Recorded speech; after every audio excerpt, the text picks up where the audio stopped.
Kami mohon perhatian hadirin. Acara Studium Generale akan segera dimulai. Assalamualaikum warahmatullahi wabarakatuh. Selamat pagi, salam sejahtera bagi kita semua. Pada hari ini, Rabu, 11 Oktober 2023, kita akan mengikuti Studium Generale bersama Associate Professor Department of Theology University of Notre Dame, Bapak Munim Siri, dengan topik Radikalisme di Perguruan Tinggi, Tantangan Dunia Kampus. Studium Generale hari ini diselenggarakan di Aula Barat yang terhubung secara langsung dengan pembicara melalui Zoom Meeting. Acara hari ini akan diawali dengan menyanyikan lagu kebangsaan Indonesia Raya. Hadirin dimohon berdiri.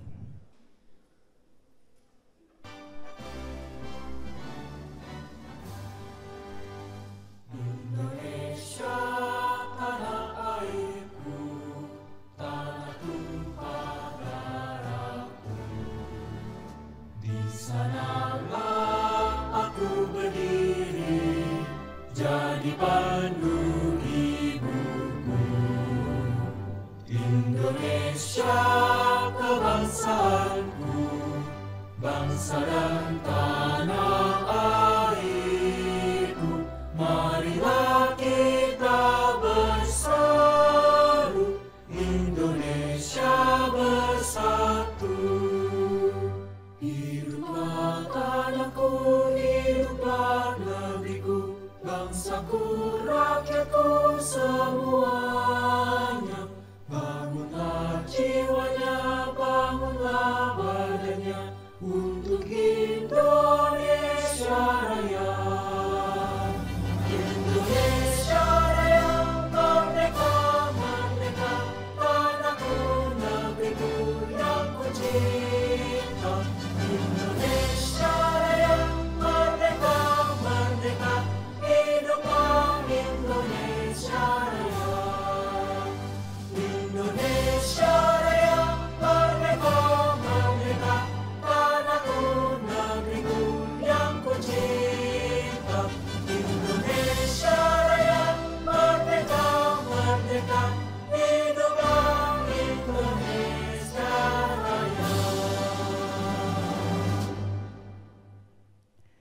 Hadirin disilakan duduk kembali.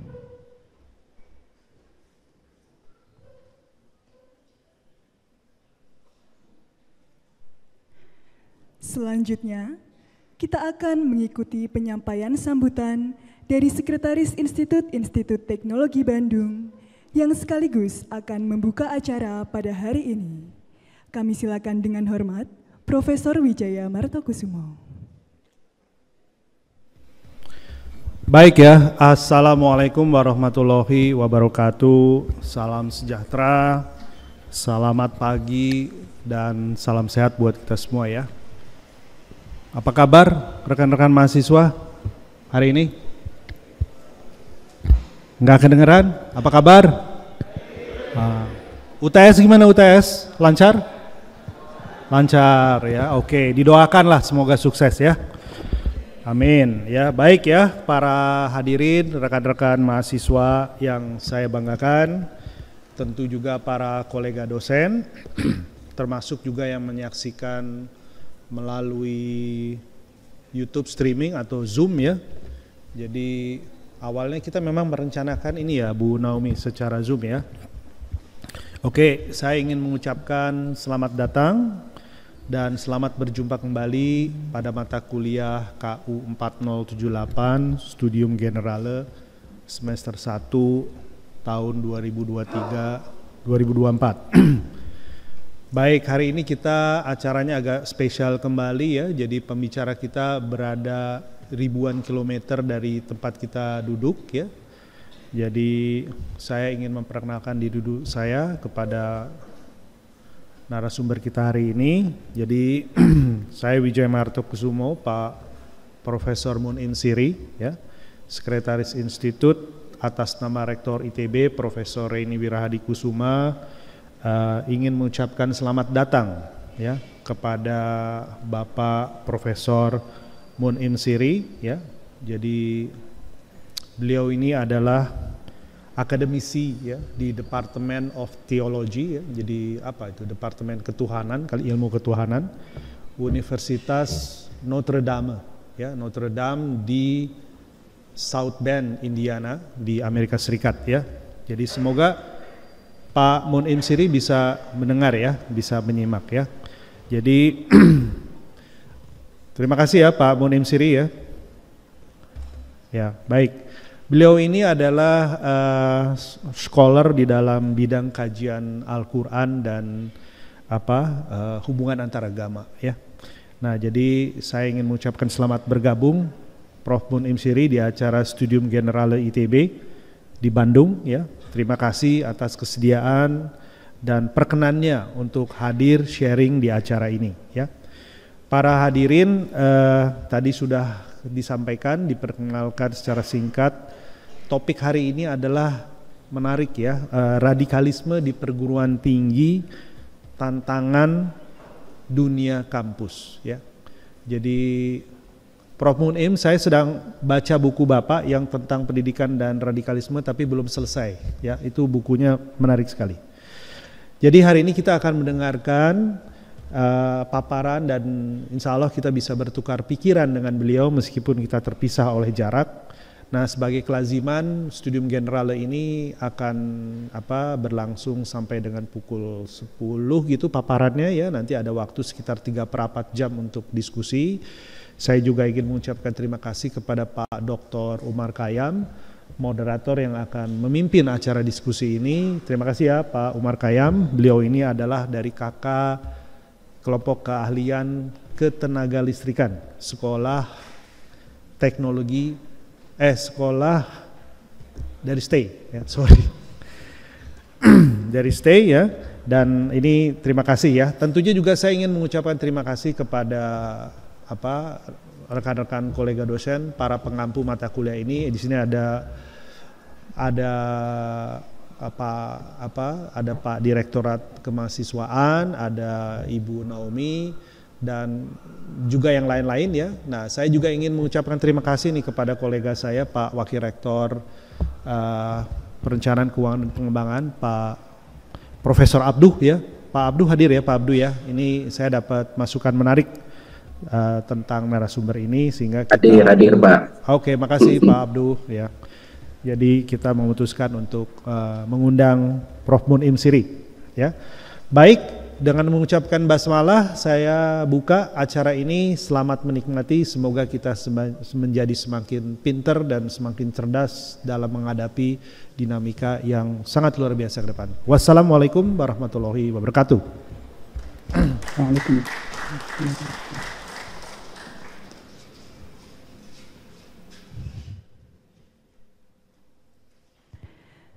Hadirin yang kami hormati, kita akan memasuki acara utama pada hari ini, yaitu Studium Generale yang akan dipandu oleh moderator, yaitu Dr. Insinyur Umar Khayyam ST.MT IPM.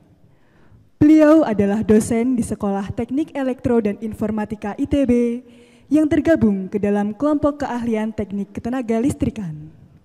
Kepada Dr. Insinyur Umar Khayyam ST.MT IPM, kami silakan. Bismillahirrahmanirrahim. Assalamualaikum warahmatullahi wabarakatuh. Selamat pagi yang saya hormati pembicara pada hari ini Profesor Mun-Im Siri dari Department of Theology, University of Notre Dame, Indiana, Amerika Serikat. Kemudian Sekretaris Institut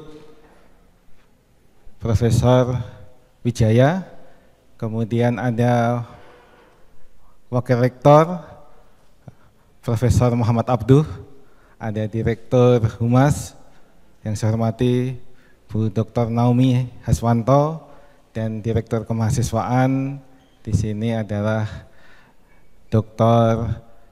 Prostio Aditama. Dan tentu yang saya banggakan para mahasiswa, mahasiswi,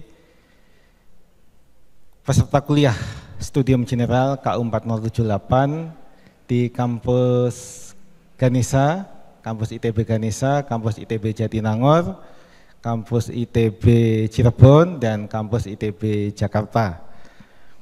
Alhamdulillah pada hari ini kita akan mendengarkan Studium General dari pembicara yang sangat luar biasa, Profesor Mun'im Siri, tentang radikalisme di perguruan tinggi, tantangan dunia kampus.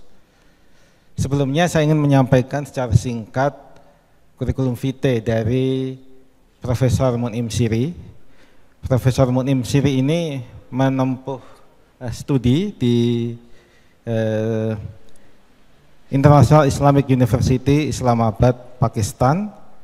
Kemudian S2 juga di tempat yang sama. Kemudian ada Master of Art, ini S2 juga tahun 2005 di University of California, Los Angeles, Amerika Serikat. Dan Doktor S3 PhD di University of Chicago, Amerika Serikat.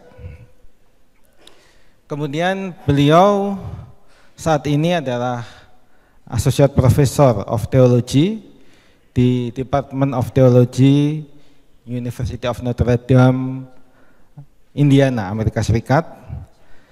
Dan beliau banyak sekali menulis buku, baik buku dalam bahasa Inggris maupun dalam bahasa Indonesia. Buku dalam bahasa Inggris misalnya The Quran with Cross Reference, ini tahun 2022. Kemudian ada buku tentang Controversies over Islamic Origin. Kemudian juga ada buku tentang Scriptural Polemics, The Quran and Other Religions.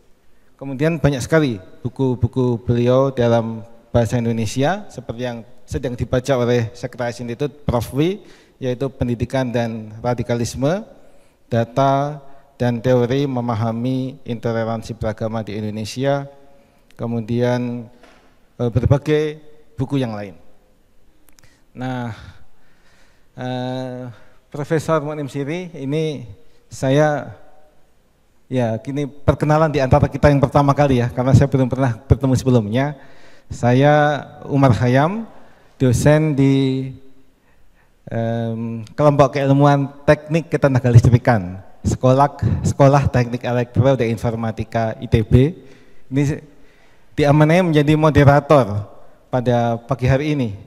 Ini memang jauh mungkin ya hubungannya antara elektro dengan ini ya, dengan bidang teologi dan apa itu namanya radikalisme ini ya. Kalau dalam keilmuan saya yang ada kata radikal itu ya elektron ini ya, elektron bebas gitu ya. Jadi kalau atom ya itu punya inti yang bermuatan positif dikelilingi elektron yang bermuatan negatif. Nah, kalau atom ini mendapat energi, maka elektron ini akan tereksitasi, kemudian terionisasi menjadi elektron radikal atau elektron bebas. Elektron bebas inilah yang kemudian memungkinkan listrik ini mengalir ya, arus listrik mengalir dan menerangi kita semua seperti ini. Nah, di sini radikal ini berarti berkonotasi positif ya. Nah, yang kita pahami di area kita bahwa radikalisme ini sesuatu yang berkonotasi negatif. Dan di sini Profesor Siri ini sudah menuliskan buku tentang pendidikan dan radikalisme, data dan teori memahami intoleransi beragama di Indonesia. Saya pikir ini beliau menuliskan buku ini tentu didasari oleh research, kemudian juga fakta ya. Maka kita akan dengarkan di sini, mudah-mudahan menjadi pencerahan kita bersama sehingga kita semua ini akan memahami tentang radikalisme ini dan kemudian juga dapat menghindari hal-hal negatif dari radikalisme dan menemukan hal-hal yang positifnya begitu. Juga karena radikalisme dalam berbagai survei terakhir ini memang mengarah bahwa perguruan tinggi ini menjadi tempat bersemainya radikalisme. Mudah-mudahan kita dapat pencerahan ya dari beliau yang sudah melakukan survei dan juga menulis buku ini bagaimana energi kita sebagai insan kampus dan juga para mahasiswa generasi muda ini bisa mengarahkan energinya pada hal-hal yang positif. Juga terkait dengan bahwa radikalisme ini kadang-kadang dikaitkan dengan agama ya.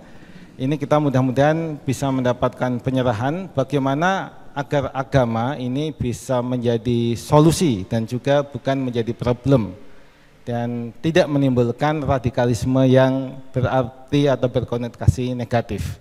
Sehingga agama itu betul-betul bisa menjadi pedoman hidup bagi kita semua, menjadi sumber inspirasi dan sumber kemajuan yang mudah-mudahan akan mengantarkan bangsa Indonesia ini menuju kemuliaan dan keunggulan peradaban.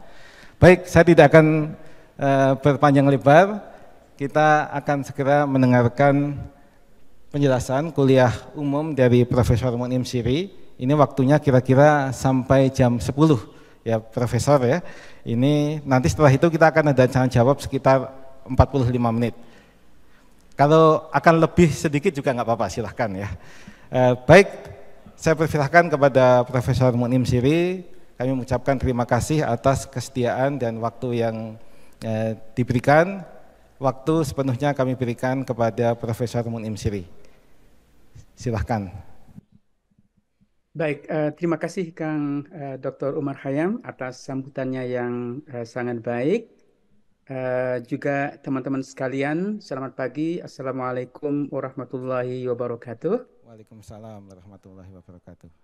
Pertama saya ingin menghaturkan terima kasih buat Bapak Wakil Direktur Prof. Abduh yang sudah berbaik hati untuk menghadirkan saya pada pagi ini atau malam waktu saya di Indiana. Juga Prof. Wijaya, Sekretaris Institut atas sambutannya yang sangat-sangat hangat. Juga teman-teman sekalian mahasiswa di ETB. Pada pagi ini kita akan mendiskusikan soal radikalisme di perguruan tinggi dan saya sengaja membuat judul dengan tanda tanya karena persoalan radikalisme di perguruan tinggi ini sangat dinamis. Tadi seperti yang disebutkan oleh Kang Umar Khayyam, bahwa saya melakukan penelitian tapi sudah beberapa tahun yang lalu, persisnya tahun 2018. Dan saya kira sejak 2018 banyak hal sudah dilakukan, berbagai kebijakan dan juga strategi untuk menanggulangi atau membendung gelombang radikalisme di perguruan tinggi. Dan karena itu saya membuat judul dengan tanda tanya karena persoalan radikalisme ini pasti sudah sangat berubah di perguruan tinggi. Tetapi pertanyaannya bukan apakah ada atau tidak, melainkan seberapa kuat radikalisme di perguruan tinggi saat ini. Nah, teman-teman sekalian, saya akan mendiskusikan 6 hal kira-kira dan mudah-mudahan kita bisa selesai sampai jam 10, kemudian bisa kita lanjutkan dengan diskusi. Pertama yang akan saya diskusikan adalah bahwa radikalisasi di perguruan tinggi ini merupakan masalah enigmatik. Ya, masalah enigmatik dalam arti bahwa persoalan radikalisme di perguruan tinggi itu menimbulkan teka-teki. Bagaimana mungkin perguruan tinggi itu menjadi tempat bersemainya radikalisme, baik itu agama atau radikalisme politik. Itu yang pertama. Dan yang kedua, nanti akan kita diskusikan bersama kenapa radikalisme yang menyasar anak-anak muda ini perlu kita perhatikan. Bagian yang ketiga, saya akan mendiskusikan kerangka teoritis karena yang terjadi di Indonesia sekarang sebenarnya bukan soal kurangnya data. Kita banyak sekali data, tetapi kita miskin kerangka teoritis untuk menjelaskan data-data yang kita miliki. Nah, bagian keempat, saya akan memasuki diskusi yang inti pada pagi ini, yaitu bagaimana mahasiswa menjadi radikal. Bagaimana kita menjelaskan fenomena ini. Kemudian setelah menjadi radikal, apa bentuk radikalisme yang yang menjadikan mahasiswa terpapar. Dan yang terakhir, kita akan menjawab sebuah pertanyaan yang saya kira menarik adalah apakah anak muda dapat melakukan deradikalisasi atau self-deradicalization. Nah, materi yang akan saya sampaikan ini sepenuhnya berdasarkan buku yang sudah saya tulis yang diterjemahkan dalam bahasa Indonesia berjudul Pendidikan dan Radikalisme. Itu terbit sekitar bulan Maret atau April tahun ini yang merupakan terjemahan dari edisi bahasa Inggris yang diterbitkan oleh University of Notre Dame Press, kampus saya di sini. Nah, mari kita masuki yang pertama, radikalisasi di kampus sebagai sebuah persoalan enigmatik. Seperti saya katakan tadi, enigmatik dalam pengertian bahwa ini masalah yang perlu dijelaskan, masalah yang menimbulkan teka-teki. Bagaimana mungkin kampus yang seharusnya mendidik anak-anak menjadi lebih terpelajar, menjadi lebih rasional, bisa menghargai kemanusiaan, tetapi justru terperangkap dalam ideologi yang radikal. Bagaimana kita menjelaskan fenomena tersebut? Nah, seperti saya katakan tadi, bahwa penelitian saya dilakukan pada tahun 2018. Dan karena itu, penelitian itu harus dibaca dalam konteksnya. Kita tahu bahwa pada 2018 dan sebelumnya, gelombang radikalisme di Indonesia, termasuk di dunia kampus, itu sangat-sangat kuat. Saya ingin menyebutkan beberapa survei yang dilakukan oleh berbagai think tank di Indonesia, baik terhadap sekolah menengah ataupun lembaga perguruan tinggi. Misalnya Setara Institute pada tahun 2016 itu melakukan survei terhadap 171 SMA di Jakarta dan Bandung dan menemukan bahwa 5,8% mahasiswa itu setuju mengganti ideologi Pancasila dengan khilafah. Dan 11,3% itu mendukung Indonesia dijadikan sebagai negara Islam. Itu survei yang dilakukan pada tahun 2016. Satu tahun berikutnya, lembaga survei lain, Whitehead Institute, itu juga melakukan satu penelitian yang khusus terhadap siswa yang aktif dalam kegiatan rohis. Dan survei Whitehead Institute itu menemukan 40 pelajar atau 40 siswa yang aktif dalam kegiatan rohis itu mendukung perubahan Indonesia menjadi negara khilafah. Dan pada tahun yang sama, 2017, PPEM, Pusat Pengkajian Islam dan Masyarakat dari UIN Jakarta, itu juga melakukan survei nationwide, ya, dalam survei yang berskala nasional terhadap 1.522 siswa SMA dan menemukan 58,5% dari responden PPEM itu ternyata ditengarai berpandangan keagamaan yang radikal. 34,3% siswa Muslim berpendapat bahwa agama lain itu tidak punya tempat di Indonesia. Di lingkungan perguruan tinggi, ada beberapa lembaga yang juga melakukan penelitian yang sama.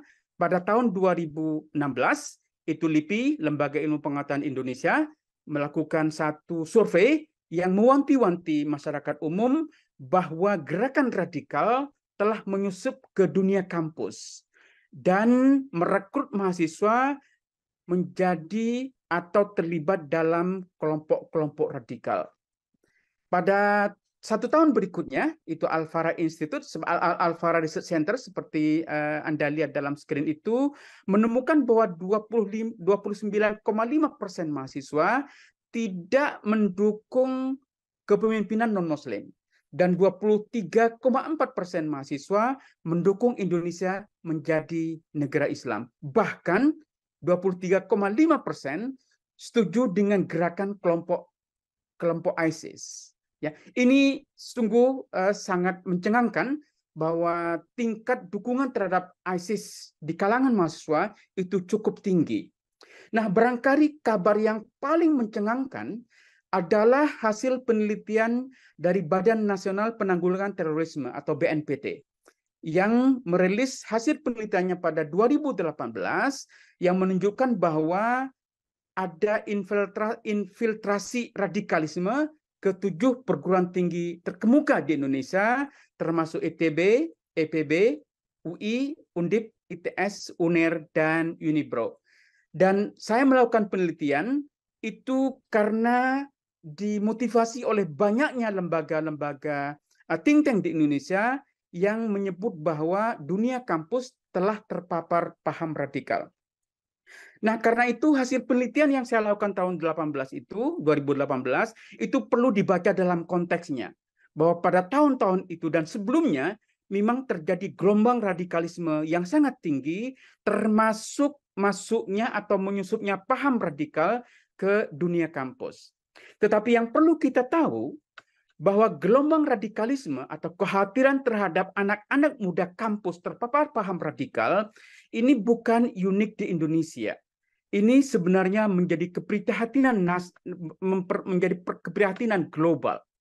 Di dunia barat misalnya, keprihatinan bahwa mahasiswa telah rentan direkrut oleh kelompok-kelompok radikal dan kampus menjadi tempat penyebaran ideologi radikalisme, itu telah mewarnai perbincangan serius bukan hanya di kalangan akademisi, tetapi juga di kalangan para pembuat kebijakan. Seringnya anak-anak muda terpelajar terlibat dalam kelompok terorisme di barat atau bergabung dengan kelompok-kelompok radikal di luar, seperti misalnya bergabung dengan ISIS, itu telah memunculkan satu asumsi sederhana, bahwa kampus telah menjadi pemicu atau sarang dan tempat bersemainya radikalisasi. Ini salah satu bukti betapa seriusnya persoalan keterlibatan anak muda terpelajar dalam kelompok-kelompok radikal. Pada bulan Maret 2015, Uni Eropa, para menteri pendidikan di kalangan negara-negara Uni Eropa, itu melakukan satu pertemuan untuk membicarakan bagaimana mengatasi infiltrasi radikalisme ke dalam dunia kampus. Dan mereka dari pertemuan itu melahirkan apa yang disebut dengan Deklarasi Paris. Deklarasi ini memang dimaksudkan untuk memperkokoh kerjasama, membendung radikalisme bukan hanya dalam masyarakat luas, tetapi secara khusus di dunia kampus. Di Inggris misalnya, pada tahun yang sama 2015, mereka mengeluarkan satu perundang-undangan yang dikenal dengan Prevent, yang awalnya memang dimaksudkan untuk mengawasi komunitas Muslim, tapi belakangan diperluas cakupannya sehingga meliputi seluruh lembaga pendidikan di Inggris. Ini semua menggambarkan bahwa fenomena keterlibatan anak-anak muda dalam kelompok radikal ini sebenarnya tidak khas Indonesia. Ini menjadi keprihatinan global dan karena itu perlu ada penjelasan, perlu ada kebijakan, dan perlu ada strategi untuk membendung kelompok-kelompok radikal ini. Nah, persoalannya adalah kenapa kita perlu memperhatikan anak-anak muda? Kenapa anak-anak muda ini perlu mendapat perhatian khusus? Nah, ada beberapa alasan kenapa rekrutmen anak muda ke dalam kelompok radikal itu perlu mendapatkan perhatian khusus. Yang pertama adalah bahwa kalau kita melihat dari skala global, banyak anak muda bukan hanya terlibat dalam kelompok radikal, tapi juga aktif dalam kegiatan yang bersifat kekerasan.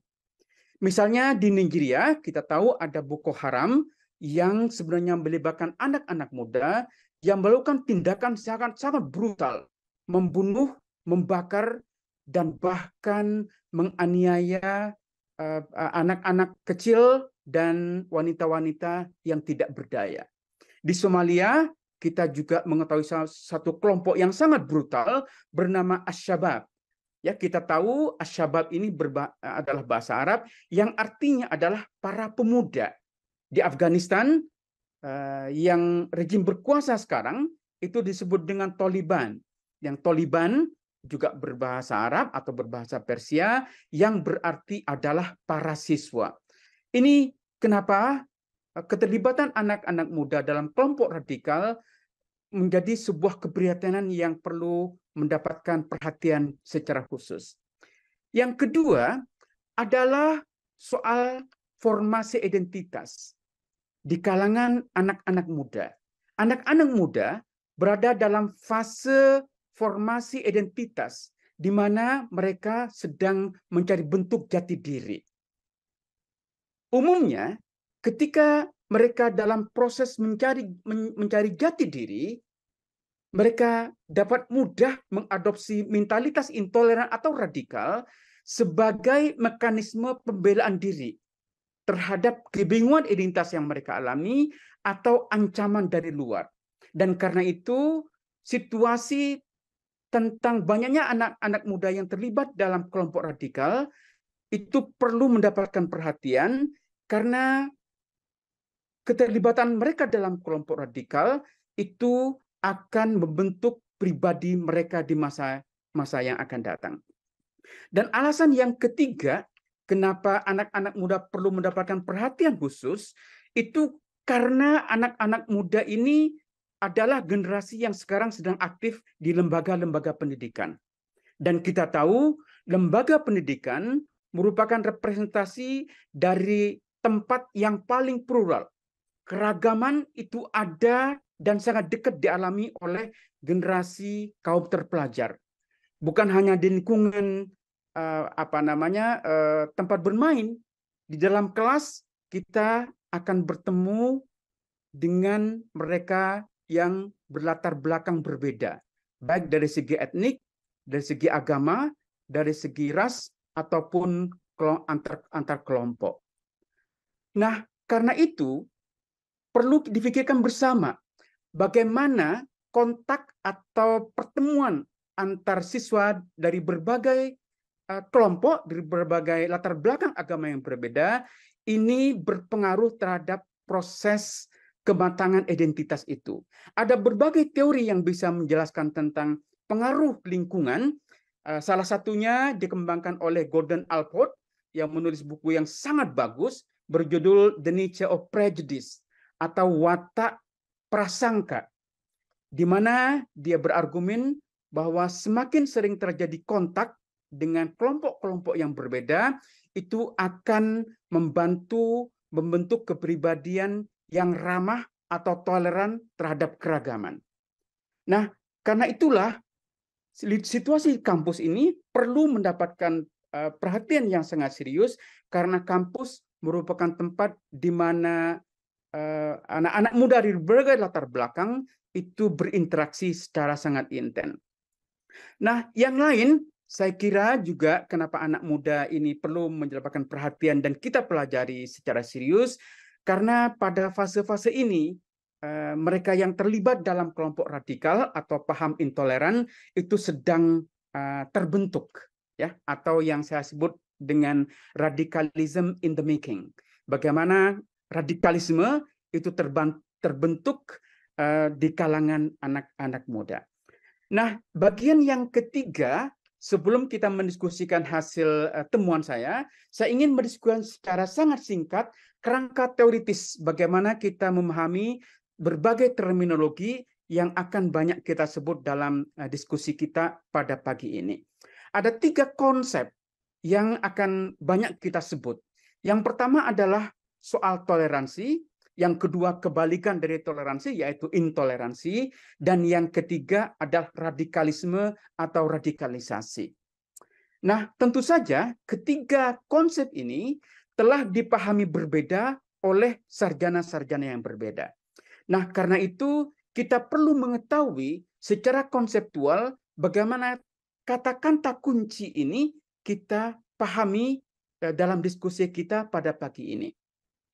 Nah, soal toleransi misalnya, salah seorang yang pendapatnya atau definisinya tentang toleransi banyak dikutip adalah Paul Wolff yang menulis buku pada tahun 1997 itu berjudul Tolerance and Education. Dia mendefinisikan toleransi sebagai kemauan untuk menerima sesuatu, ada seseorang yang sebenarnya kita tidak suka.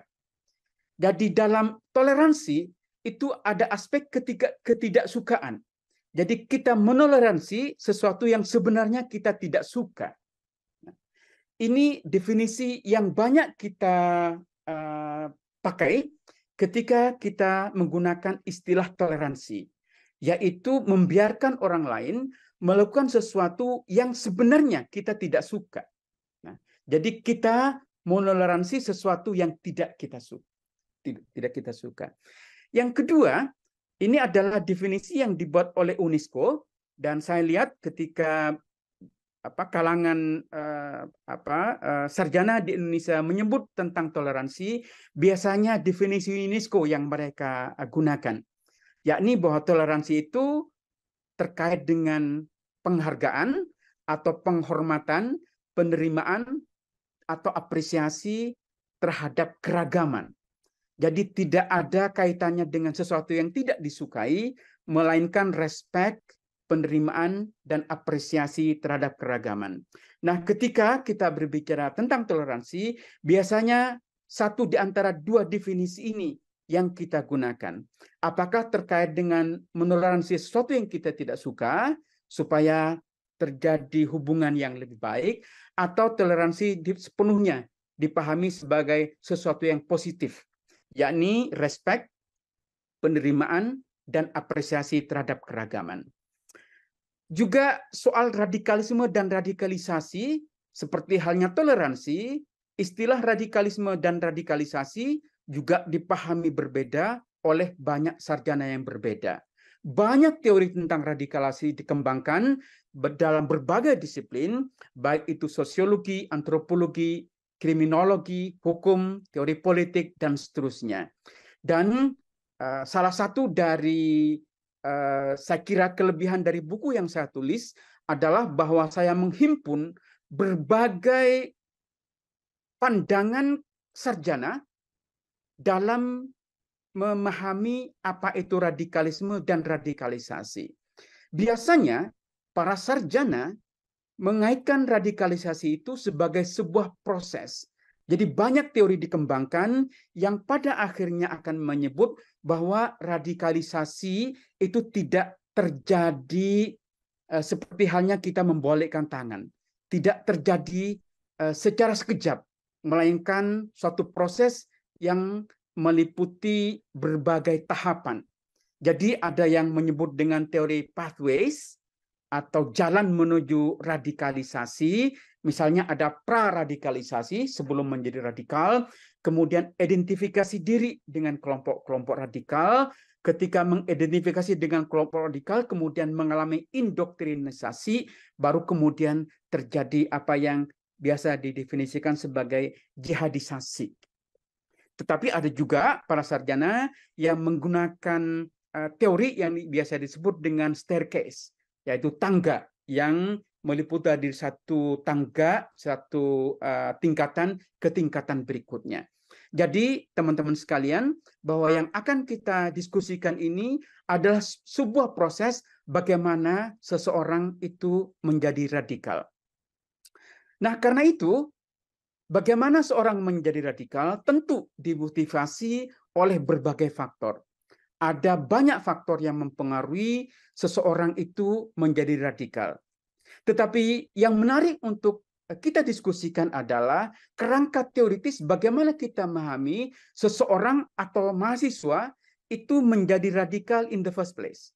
Ya, bagaimana proses radikalisasi itu terjadi pada kaum terpelajar. Nah, dan untuk itu dalam buku yang saya tulis itu saya mendiskusikan teori tentang konversi. Tentu kita tahu bahwa konversi ini biasanya dikaitkan dengan proses bagaimana seorang berganti agama. Jadi dari satu agama ke agama lain, ketika kita pindah agama atau seorang pindah agama, biasa yang digunakan adalah teori konversi. Saya mendiskusikan teori konversi ini untuk melihat apakah proses-proses yang sama itu terjadi ketika seseorang berubah pemahaman dari pemahaman yang tidak radikal menjadi pemahaman yang radikal. Nah, salah satu teori konversi yang paling sophisticated adalah satu teori yang dikembangkan oleh Louis Rambo dalam buku seperti yang kita lihat dalam screen ini, Understanding Religious Conversion, memahami konversi keagamaan. Nah, menurut Louis Rambo, setiap proses konversi itu ada konteksnya. Jadi orang tidak tiba-tiba pindah agama. Akan ada konteks seseorang pindah agama. Konteks itu bisa bermacam-macam. Bisa karena dia bertemu dengan orang lain kemudian terpengaruh. Bisa karena itu yang disebut dengan encounter. Ya. Bisa juga konteksnya adalah karena memang pencariannya sendiri. Ya, ada banyak pertanyaan, kemudian ingin mencari jawabannya, dan karena itu dia akan menelusuri untuk mencari kebenaran. Itu disebut dengan quest, artinya mencari kebenaran. Nah, ketika seseorang karena pertemuan atau pencarian, itu kemudian akan mengalami krisis, ya, krisis pemahaman keagamaan. Dan dari krisis itulah kemudian seseorang bisa langsung mencari kebenaran atau dia akan berinteraksi dengan orang-orang lain untuk mencari jawaban. Nah, setelah mencari jawaban dan convince dan merasa telah menemukan kebenaran, maka kemudian akan muncul yang disebut dengan komitmen. Nah, dari komitmen itulah kemudian seseorang akan melakukan apa yang bisa kita sebut dengan konversi atau pindah agama. Tentu saja setelah pindah agama ada konsekuensi yang harus dihadapi. Nah, kalau kita melihat bagaimana seseorang atau siswa atau mahasiswa itu menjadi radikal, maka teori konversi ini akan dapat mudah menjelaskan proses-proses bagaimana radikalisasi itu terjadi. Nah, selain penelitian kuantitatif, saya juga melakukan wawancara mendalam dengan sekitar 70 mahasiswa dari 7 perguruan tinggi, dan dari wawancara mendalam itu kemudian saya mengidentifikasi narasi konversi radikalisasi. Dari penuturan mereka, dari testimoni mereka, saya kemudian merangkum ada 6 cara atau proses mereka melakukan konversi ke paham radikal.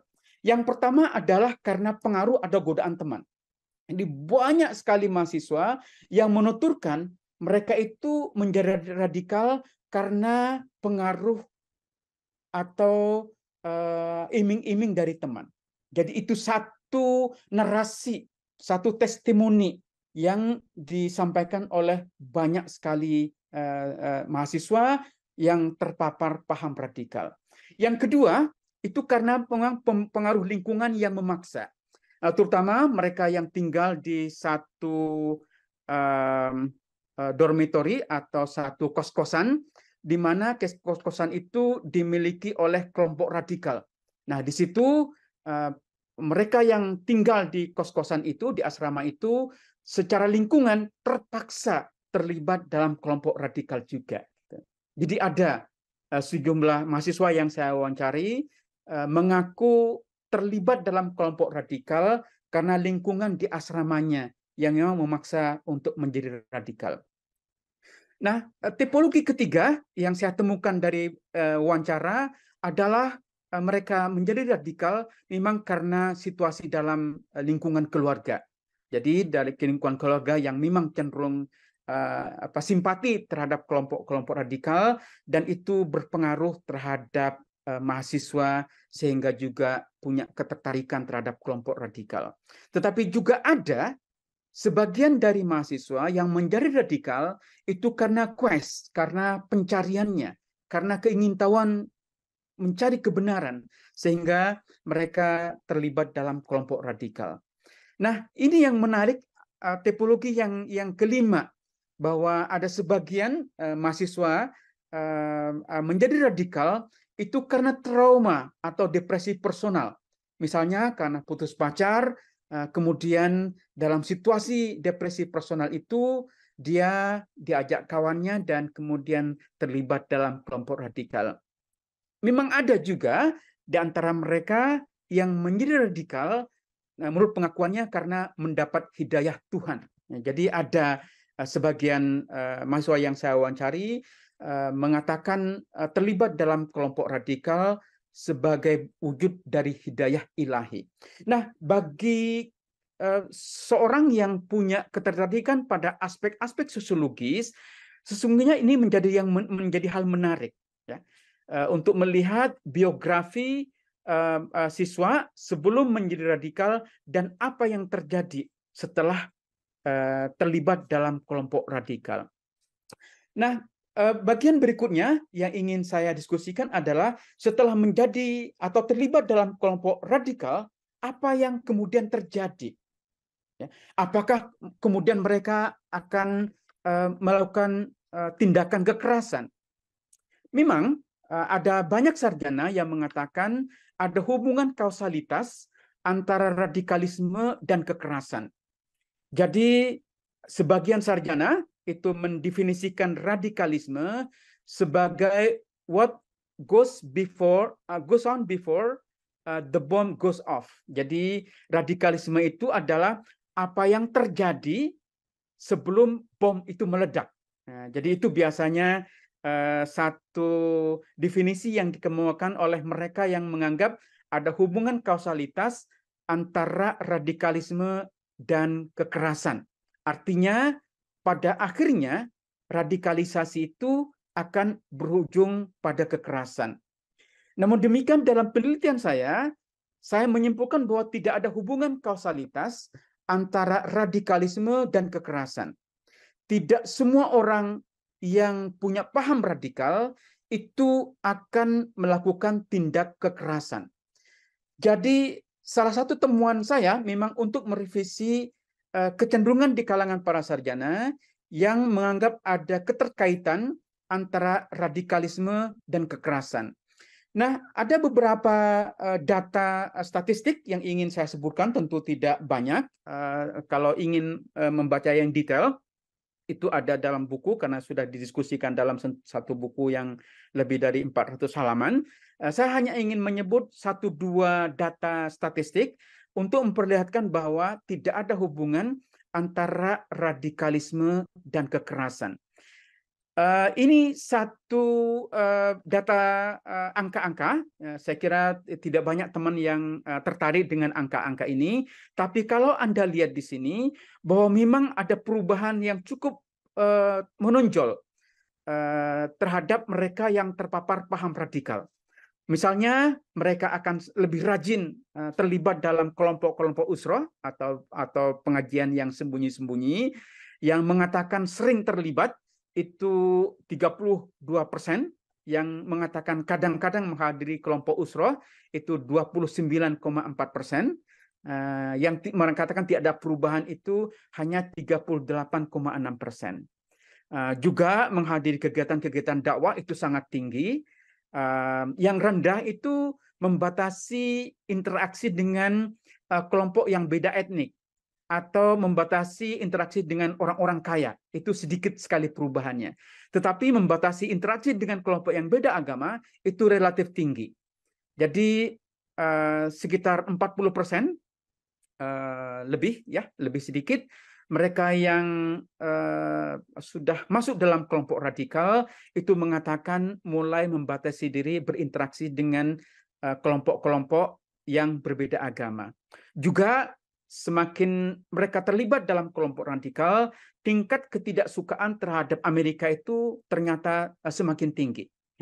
Nah, ketika ditanya apakah keterlibatan mereka dalam kelompok-kelompok radikal itu kemudian menyebabkan mereka rela untuk melakukan tindakan kekerasan, ternyata yang tidak mendukung tindakan kekerasan itu sangat-sangat tinggi.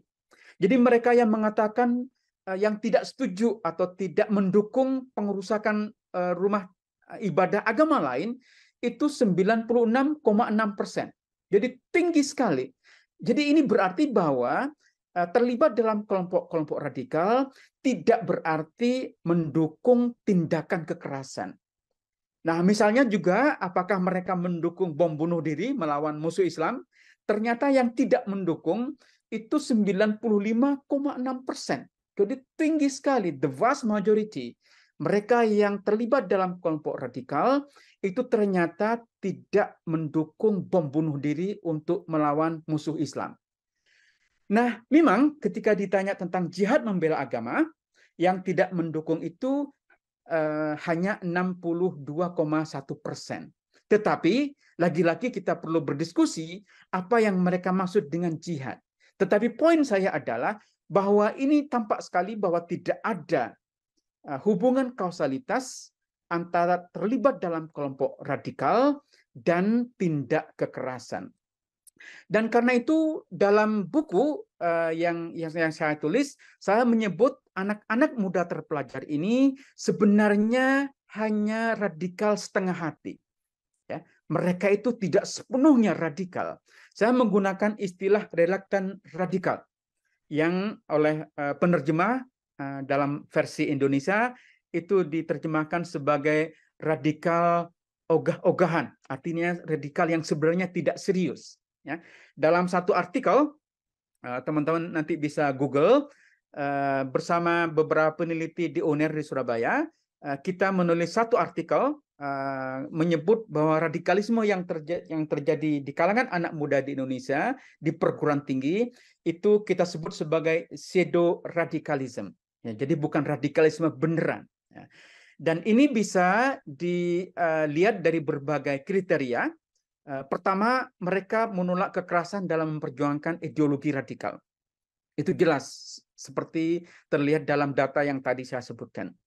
Yang kedua, kalau kita tanya basis argumen keagamaan untuk mendukung radikalisme, ternyata dalam wawancara mendalam kita bisa sebutkan mereka sebenarnya tidak punya basis keagamaan paham ekstrim. Ya, jadi kalau kita tanyakan apakah ada argumen keagamaan untuk misalnya melakukan bom bunuh diri dari aspek teologi, mereka umumnya tidak menyebut argumen keagamaan yang menjustifikasi tindak kekerasan. Nah, karena itu ini bisa pahami karena mahasiswa yang terlibat dalam kelompok radikal, mereka baru terlibat, baru masuk menjadi kelompok radikal atau yang bisa kita sebut sebagai radikal baru atau newbie. Dan ini menarik ya bahwa mereka sangat mudah menjadi radikal hanya karena godaan dari teman, hanya karena pengaruh teman mereka menjadi radikal. Tetapi ini yang juga menarik, mereka mudah juga keluar dari kelompok radikal. Dan ini yang ingin saya diskusikan dalam 6 menit ke depan. Ini bagian terakhir sebelum jam 10. Bagaimana kita menjelaskan apakah anak-anak muda ini bisa keluar dari jeratan kelompok radikal atau melakukan deradikalisasi diri atau self-deradicalization. Sebagai kerangka teoritis, ya, saya mendiskusikan pandangan Michel Foucault, seorang intelektual dari Prancis yang menulis buku pada tahun 1988 atau terbit 1988 itu berjudul Technologies of the Self, ya, teknologi diri, di mana Foucault mengatakan bahwa setiap manusia itu memiliki kemampuan untuk melepaskan diri bertransformasi menggunakan segala yang dimiliki untuk membebaskan diri dari jeratan atau tekanan dari luar. Jadi setiap dari kita ini, diri kita itu memiliki kemampuan untuk melakukan apa saja yang ada pada badan kita, pada jiwa kita, pada pikiran kita, pada perilaku kita, dan mentransformasikannya menjadi sesuatu yang kita kehendaki. Jadi kita memiliki kemampuan. Dari kerangka teoritis ini kita bisa melihat bagaimana mahasiswa itu punya kemampuan untuk melakukan deradikalisasi diri. Jadi tidak perlu paksaan dari luar, tapi dengan kesadaran diri mereka keluar dari kelompok-kelompok radikal. Nah, ini lagi-lagi satu data angka-angka secara sepintas untuk melihat bagaimana mereka itu ketika masuk dalam kelompok radikal itu tidak sepenuhnya nyaman dan kemudian memilih untuk keluar. Memang ada cukup tinggi 31% yang mengatakan bahwa ketika masuk kelompok radikal itu mereka merasa menemukan jalan yang benar. Nah, kemudian sebagian mengatakan mereka menjadi lebih soleh, tetapi yang mengatakan mereka melakukan membuat keputusan yang salah itu sangat tinggi. Jadi 24,9% mereka yang menjadi radikal itu mengatakan mereka telah melakukan keputusan yang salah. Dan 6% itu tiba-tiba ingin keluar. Bukan hanya merasa melakukan keputusan yang salah, mereka juga langsung ingin keluar dari kelompok radikal.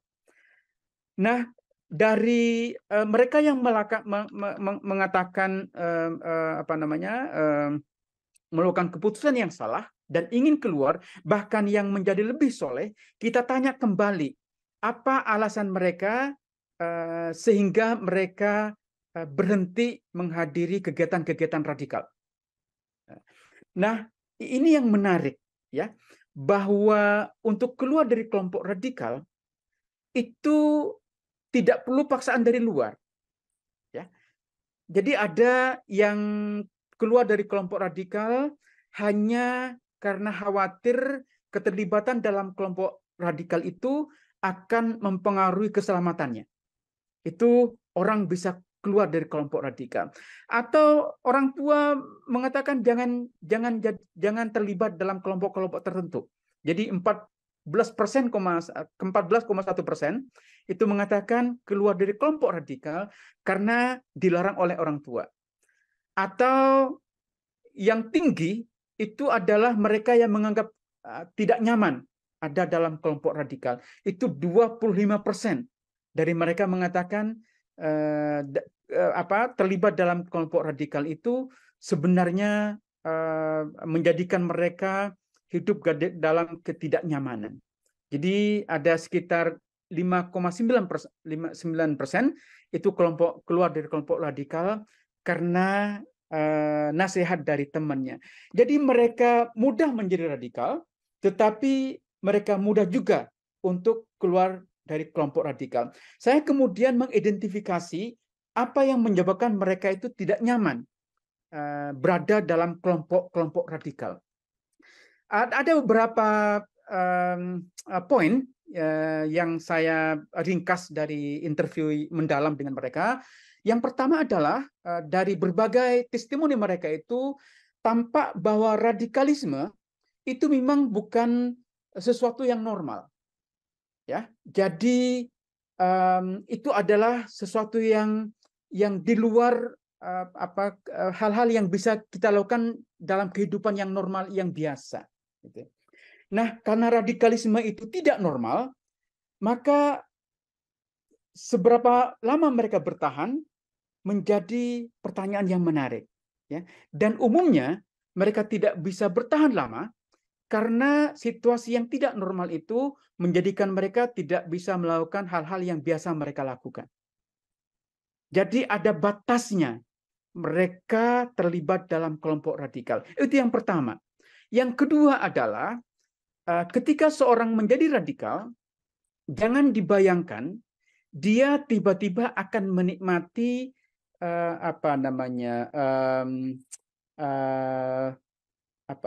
segala fasilitas yang disediakan oleh kelompok radikal.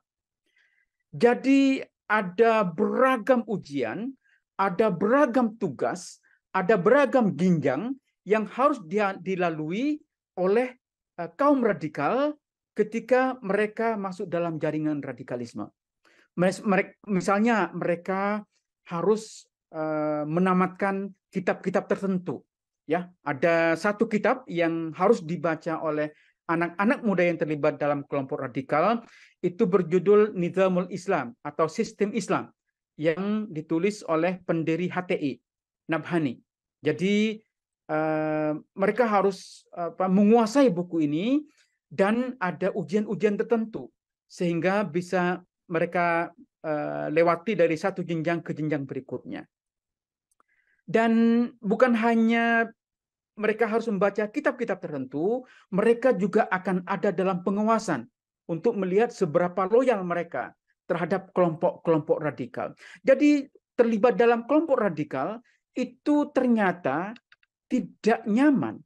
Ada beragam ujian, ada beragam cobaan, ada pengawasan, sehingga anak-anak muda yang terlibat dalam kelompok radikal ini memilih untuk keluar dari kelompok radikal. Ada beberapa alasan, misalnya saya catat 3 alasan penting kenapa mereka keluar dari kelompok radikal. Yang pertama adalah mereka tidak tahan dengan kekangan dan aturan internal. Ya, mereka merasa terlibat dalam kelompok radikal itu harus mengikuti aturan-aturan yang sangat ketat. Ya, jadi banyak sekali larangan yang tidak boleh dilakukan oleh anak-anak muda yang terlibat dalam kelompok radikal. Itu yang pertama. Yang kedua, ternyata anak-anak muda ini yang mulai tertarik dengan jaringan radikal, mereka tidak bisa meninggalkan hobi dan kebiasaan yang sudah biasa mereka lakukan. Jadi ada sebagian mahasiswa yang menuturkan mereka keluar dari kelompok radikal karena dilarang untuk mendengarkan atau menonton K-pop misalnya. Jadi suka sekali dengan K-pop, dan ketika masuk dalam kelompok radikal ternyata hobi itu dilarang, sehingga dia memilih untuk keluar dari kelompok radikal daripada dilarang menikmati hobinya. Gitu. Ada juga dari mereka itu yang keluar dari kelompok radikal karena merasa dijauhi oleh teman-temannya sendiri. Jadi ada beragam alasan karena kenapa mereka kelompok radikal. Tetapi yang menarik, ini temuan saya yang saya kira sangat-sangat menarik adalah bahwa meninggalkan kelompok radikal itu tidak berarti mengurangi kesolehan dalam beragama. Jadi ada banyak sekali mahasiswa yang terlibat dalam kelompok radikal dan kemudian melakukan deradikalisasi. Mereka tetap mengamalkan ajaran-ajaran keagamaan yang mereka pelajari ketika menjadi kelompok radikal, walaupun mereka memutuskan untuk keluar dari kelompok-kelompok itu. Jadi menurut mereka, sebagian dari mereka mengatakan ketika terlibat dalam kelompok radikal, mereka lebih rajin sholat misalnya. Tetapi ketika keluar dari kelompok radikal, rajin sholat itu kemudian tidak mereka hilangkan. Ya. Jadi keluar dari kelompok radikal itu ternyata tidak mengurangi kesolehan mereka dalam beragama. Ya, ada yang mengatakan bahwa ketika masuk kelompok radikal, dia lebih sering ngaji, gitu. Ya. Tapi ketika keluar dari kelompok radikal, dia kemudian tidak meninggalkan ngajinya, dia tetap ngaji. Ini sangat menarik. Dan ini punya implikasi yang penting bagi kebijakan negara. Jadi negara tidak harus memaksakan paham keagamaan yang dikehendaki oleh negara untuk menjadikan anak-anak muda ini keluar dari kelompok radikal. Jadi strategi yang dikembangkan oleh negara agar anak-anak muda keluar dari kelompok radikal tidak harus dengan menawarkan paham keagamaan yang dikehendaki oleh negara.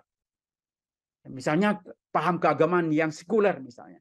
Jadi tidak harus anak-anak muda ini menjadi sekuler untuk keluar dari kelompok radikal. Mereka bisa tetap soleh dalam beragama, tetapi mereka juga bisa keluar dari kelompok radikal. Jadi tidak radikal itu bukan berarti tidak soleh. Saya ingin mengakhiri dengan pernyataan itu, dan saya berharap kita bisa berdiskusi dengan baik. Saya cukupkan demikian dulu. Sudah jam 10.06. Saya kembalikan ke Mas Dr. Umar Khayyam. Saya sangat berterima kasih jika kita bisa berdiskusi secara produktif. Wassalamualaikum warahmatullahi wabarakatuh. Waalaikumsalam warahmatullahi wabarakatuh. Saya mengucapkan terima kasih sebesar-besarnya kepada Profesor Mun'im Siri yang telah memberikan kuliah pada hari ini tentang radikalisme di kampus ya. Baik, sekarang kita akan masuk ke sesi kedua, yaitu tanya jawab ya. Sebentar, belum ya. Nanti, nah dari paparan Profesor Mun'im tadi itu memang dipaparkan ya panjang lebar ya. Tetapi sebelum saya buka ke peserta, ini saya justru tidak menemukan ya satu slide pun tentang definisi ya radikalisme dan juga kelompok radikal begitu ya. Mungkin Profesor Mun'im Siri bisa menjelaskan terlebih dahulu begitu ya, apa yang dimaksud dengan definisi dari radikalisme dan kelompok radikal begitu ya, seperti itu. Setelah itu saya akan membuka pertanyaan, tadi udah ada yang angkat tangan begitu ya. Begitu Profesor Mun'im, mohon penjelasannya begitu.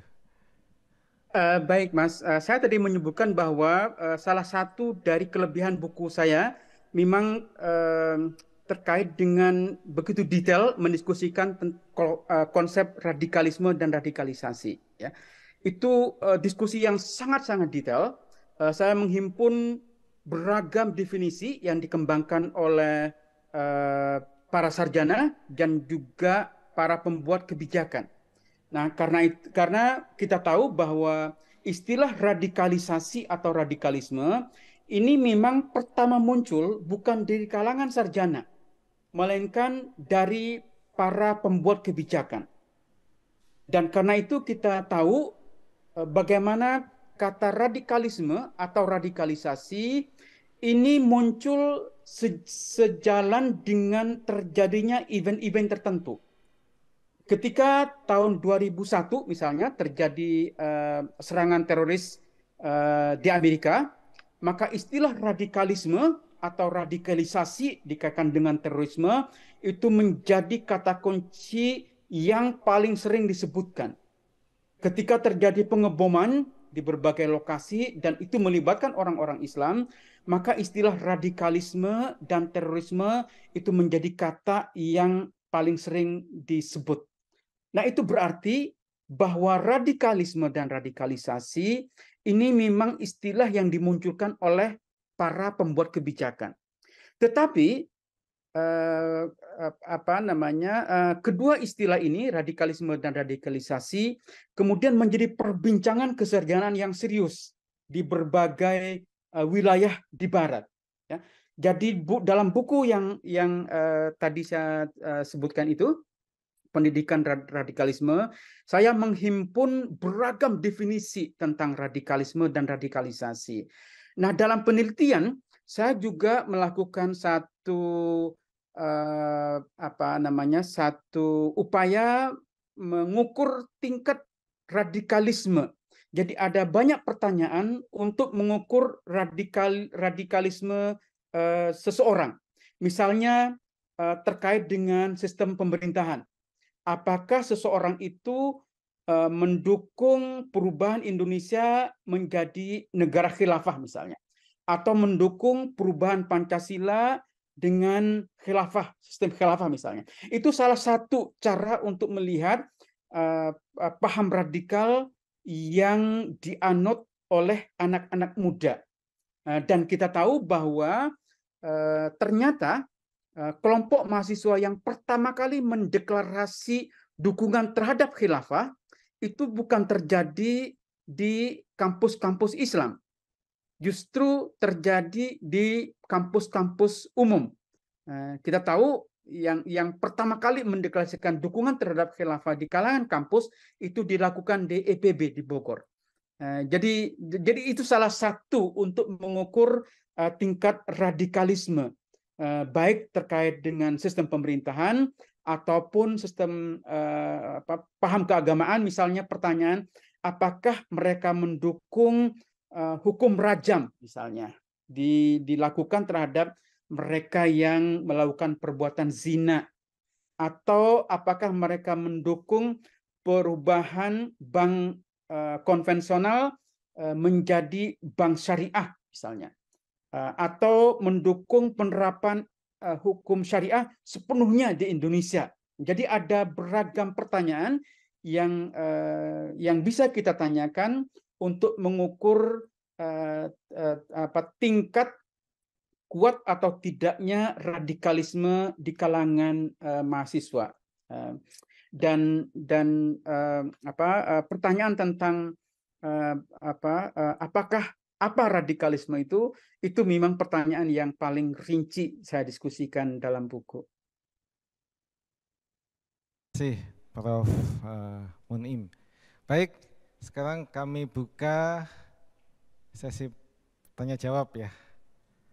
Baik, ini udah banyak, saya minta ini yang dari awal ini, dari paling belakang itu dekat tiang ya. Ini mic-nya ada di depan ya, silahkan datang ke depan ya. Datang ke depan, ya, satu-satu ya, satu-satu dulu.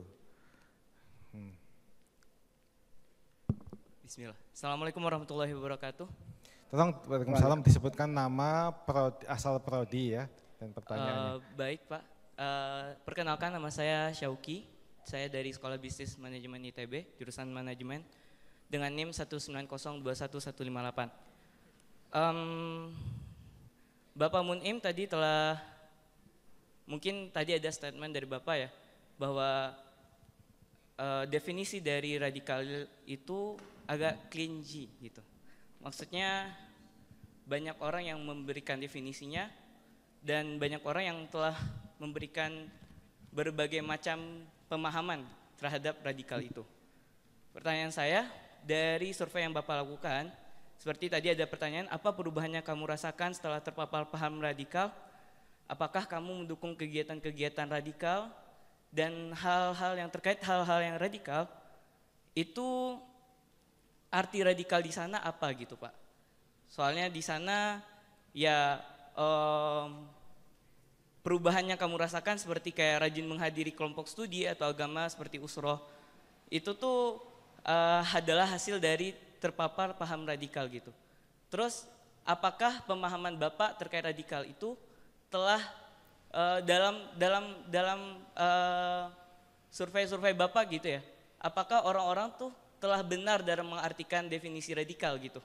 Seperti yang Bapak bilang bahwa mereka telah terpapar radikal, mereka bakalan gini. Apakah orang yang Bapak tanya itu telah paham gitu, apakah arti radikal itu? Jangan-jangan orang yang beranggapan bahwa saya pergi ke kajian sering itu adalah orang yang radikal gitu. Apakah menurut Bapak bagaimana? Nah selanjutnya, apa fungsi agama dalam deradikalisasi gitu Pak? Seperti yang Bapak tahu ya, tadi bahkan kebanyakan orang yang terpapar dari paham radikal itu tuh bahkan semakin dekat ke agama gitu ya. Kayak rajin ibadah, rajin sholat dan segala macamnya gitu ya. Tapi apakah kita harus menjauhi hal-hal tersebut gitu agar kita tidak radikal gitu? Apakah kita melihat kelompok-kelompok orang yang rajin beragama gitu ya, kalau orang bilang soleh gitu ya, itu tuh sebagai seorang yang radikal gitu? Bagaimana kita membatasi suatu kelompok itu sebagai suatu kelompok yang radikal? Dan terakhir, tadi Bapak juga bilang bahwasanya orang-orang yang berpaham radikal dan keluar dari kelompok radikal tetap bisa untuk tetap soleh gitu ya. Dan negara juga tidak bisa membatasi gitu dalam pembuatan regulasinya gitu. Jadi apa sikap negara atau kita gitu dalam radikal itu? Apakah boleh ada atau harus diberantas atau bagaimana? Sekian dari saya, terima kasih. Baik. Terima kasih. Ini Saudara Syauki dari SBM. Ini karena sudah ada 3 pertanyaan, maka penanya yang lain ini ditunda dulu. Ini biar langsung dijawab oleh Prof. Muin Siri terkait dengan 3 pertanyaan ini. Yang pertama terkait dengan arti radikal, ya, definisi radikalisme yang tadi sudah saya tanyakan. Kemudian yang kedua, fungsi agama dalam deradikalisasi. Dan yang ketiga itu terkait dengan ini ya, keluar dari radikal tetap soleh begitu tadi. Silahkan Prof. Munim, terima kasih. Baik Kang, saya ingin mulai dengan pertanyaan yang terakhir ya. Apa yang harus dilakukan oleh negara terkait dengan gelombang radikalisme yang yang belakangan ini semakin menguat gitu. Apakah negara boleh melakukan pelarangan terhadap kelompok-kelompok radikal? Nah, secara personal, bagi saya negara harus memberikan kebebasan terhadap lahirnya beragam pemahaman, termasuk pemahaman keagamaan. Jadi negara tidak boleh mendiktikan satu paham keagamaan yang dijustifikasi oleh negara atau dilakukan oleh negara. Nah, kita tahu memang di Indonesia negara karena merasa ada kelompok-kelompok tertentu yang menjadi ancaman terhadap keutuhan negara, negara melakukan pelarangan. Misalnya kita tahu pada tahun 2017 itu HTI dibubarkan dengan alasan bahwa HTI mendukung konsep khilafah untuk menggantikan Pancasila sebagai ideologi negara. Kemudian beberapa tahun berikutnya, saya kira 2020, negara juga melarang FPI, ya, karena dianggap ADART FPI itu bertentangan dengan ideologi Pancasila. Tetapi saya kira alasan dibalik itu semua adalah karena negara merasa terancam dengan kehadiran kelompok-kelompok yang dianggapnya itu akan mengganggu stabilitas politik di Indonesia. Saya kira itu alasan yang paling utama. Nah, karena itu kalau kita mau jujur dalam bernegara, maka seharusnya negara memberikan kebebasan bagi kelompok apapun sepanjang tidak melakukan tindakan yang bertentangan dengan hukum. Nah, yang dilarang itu bukan paham ideologinya, melainkan tindakan yang bertentangan dengan hukum. Jadi mereka harus diproses secara hukum, bukan diberhentikan dengan kebijakan-kebijakan yang bersifat mendiskreditkan satu kelompok. Nah, itu jika saya ditanya bagaimana seharusnya negara bersikap, ya, negara, karena itu tadi saya menyebutkan proses rehabilitasi terhadap kelompok radikal seharusnya tidak dilakukan dengan menawarkan paham keagamaan tertentu supaya anak-anak muda yang terpapar paham radikal ini keluar dari kelompok radikal. Karena dalam temuan saya, anak-anak radikal ini punya kemampuan dalam dirinya, punya kemampuan untuk memikirkan mana yang baik bagi diri mereka dan keluarga mereka, dan karena itu pertimbangan-pertimbangan itu akan menjadikan mereka dengan sendirinya menyadari apa yang baik bagi mereka dan bagi lingkungannya. Nah, ini juga terkait dengan fungsi agama, ya. Lalu apa fungsi agama terhadap proses radikalisasi? Apakah agama itu menjadi faktor dominan seseorang menjadi radikal? Dalam temuan saya tidak. Jadi mereka yang mengatakan mencari kebenaran, kemudian membaca kitab-kitab, ya, berkonsultasi dengan para ahli agama dan kemudian mereka menjadi radikal, itu ternyata sangat sedikit.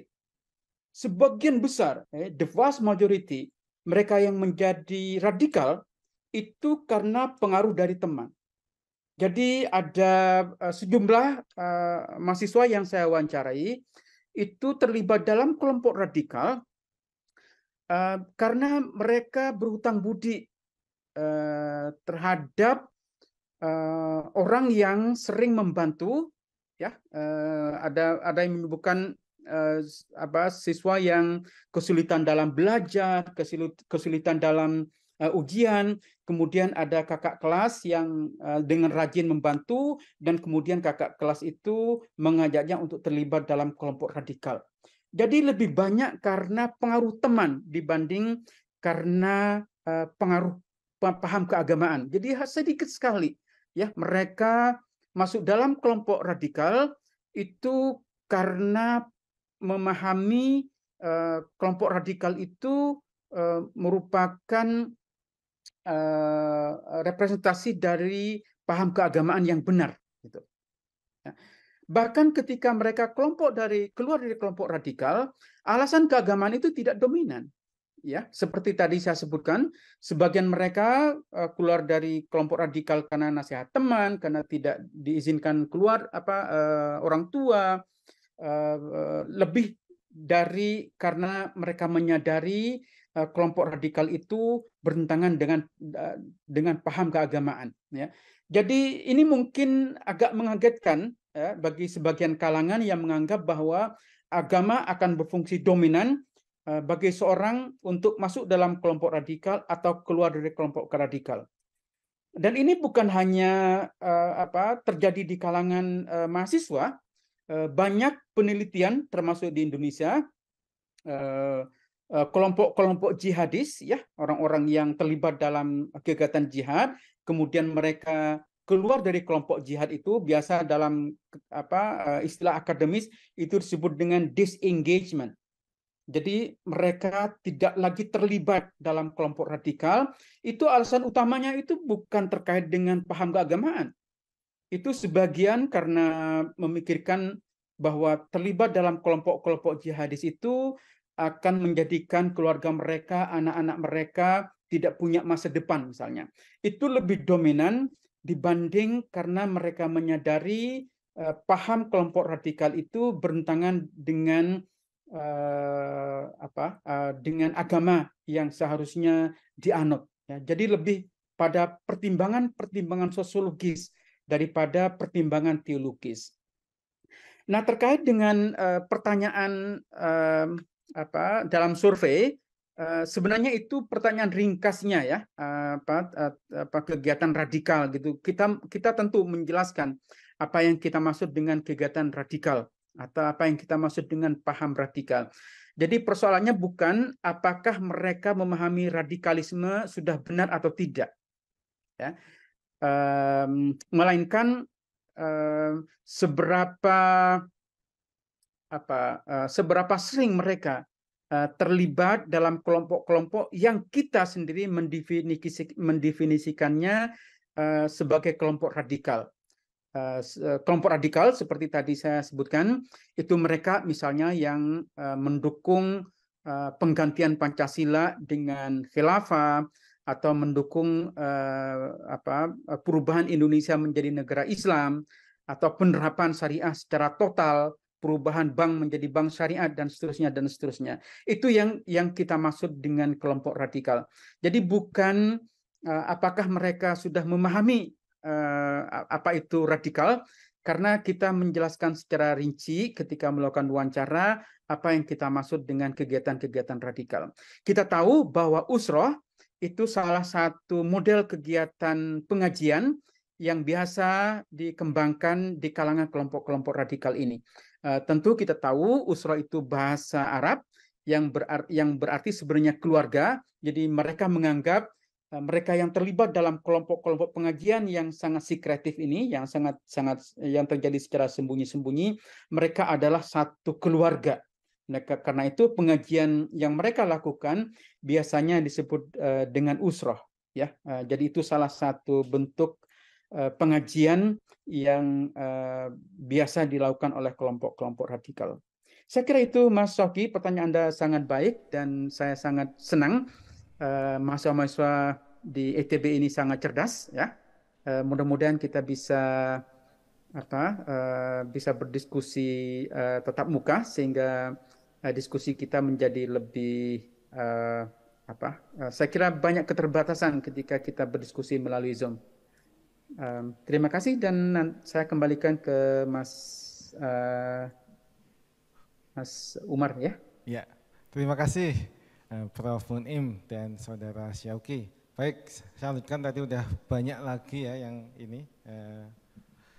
Ini saya minta yang sebelah sana dulu ya, yang kedua tadi ini, yang masih ini, kemudian nanti berikutnya yang 1, 2, coba nanti saya catat siapa tahu pertanyaannya akan mirip-mirip ya. Silahkan dimulai dari yang paling kanan, maju ke depan disebutkan nama dan prodinya dan pertanyaannya. Assalamualaikum warahmatullahi wabarakatuh.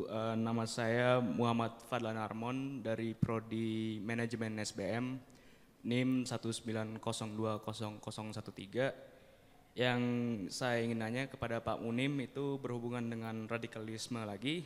Apakah salah satu alasan kaum muda atau mahasiswa bisa, atau kaum muda aja bisa tercampur dalam radikalisme itu gara-gara ketimpangan sosial, kayak misalnya di Amerika mungkin Ku Klux Klan itu kebanyakan dari kelas menengah ke bawah yang kurang beredukasi, atau sejarahnya geng Bloods sama Crips awalnya Black Panther, terus di daerah-daerah yang kurang memadai terhadap komunitas minoritas Amerika, terus akhirnya awalnya untuk melindungi kampungnya, terus ujung-ujungnya jadi sekarang meredar narkoba ke seluruh Amerika. Terus apakah ada hubungannya ketimpangan sosial dengan radikalisme? Terus pertanyaan kedua, apakah radikal dan sekte atau cultisme kayak misalnya FLDS, Unitarian Church, Munis yang gitu-gitu, yang berhubungannya sama gitu-gitu, apakah mereka ada hubungannya secara ilmu pembelajarannya. Dan terakhirnya sih ini lebih lebih teknis, Pak. Di sana mereka bilangnya Notre Dame atau Notre Dame sih. Soalnya soalnya sering bingung, nonton bolanya bilangnya Notre Dame, tapi di sini bilangnya Notre Dame, jadi itu doang. Ya udah, sekian Pak. Let's go Irish. Sekian. Terima kasih Pak. Terima kasih ya. Baik, mungkin satu lagi ya, dari sana disebutkan nama dan prodinya biar cukup banyak sekalian.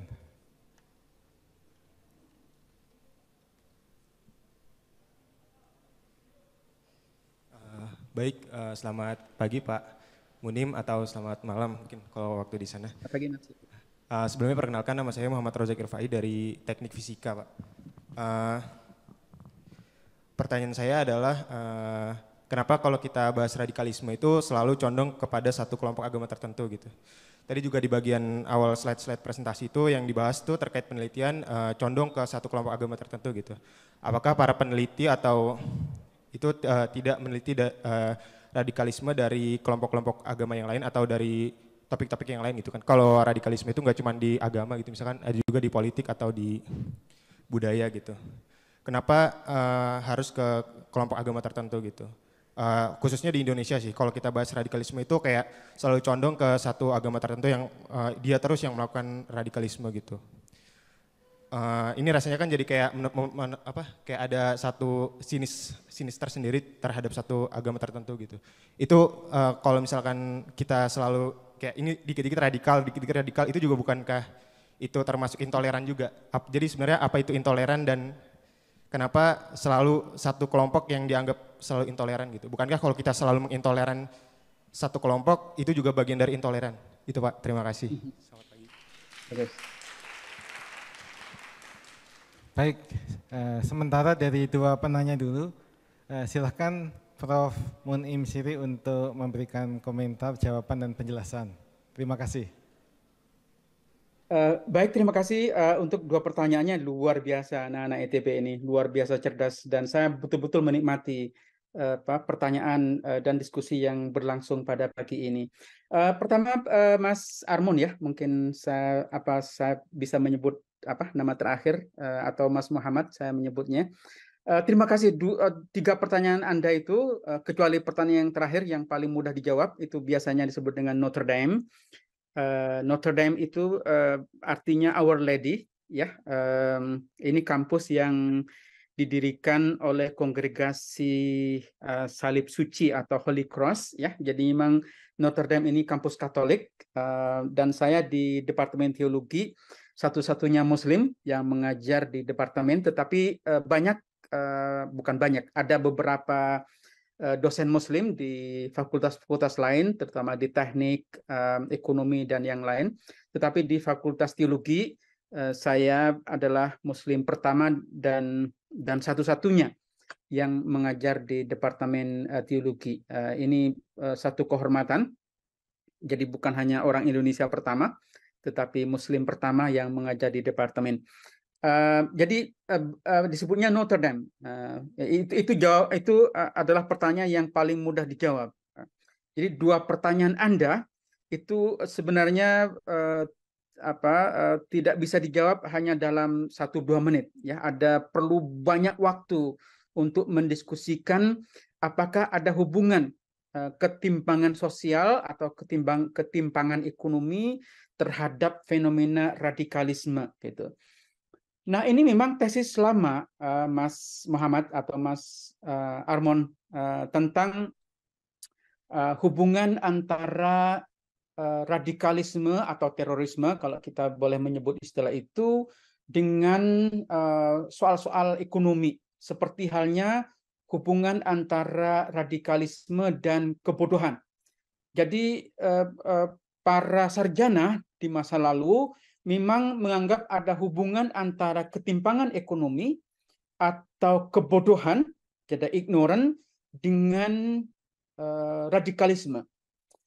Namun dalam banyak penelitian belakangan, tesis keterkaitan atau koneksi antara ketimpangan ekonomi dan kebodohan dengan radikalisme itu sudah banyak dipersoalkan. Karena kenyataannya banyak mereka yang terlibat dalam kelompok-kelompok radikal, bahkan menjadi gembongnya kaum teroris, mereka bukan orang-orang miskin. Mereka bukan orang yang tidak terpelajar. Kita tahu bahwa seorang seperti pemimpin Al-Qaeda, ya, Bin Laden itu, dia adalah pengusaha, ya. Jadi bukan orang miskin, ya. Dia adalah pengusaha yang berhasil dari bisnis yang dia kembangkan, kemudian terlibat dalam kelompok-kelompok yang sangat radikal. Jadi belakangan mulai dipertanyakan tesis yang lama bahwa ada hubungan antara radikalisme dan kemiskinan misalnya. Seperti halnya mulai dipertanyakan hubungan antara ignorant, kebodohan, dan radikalisme.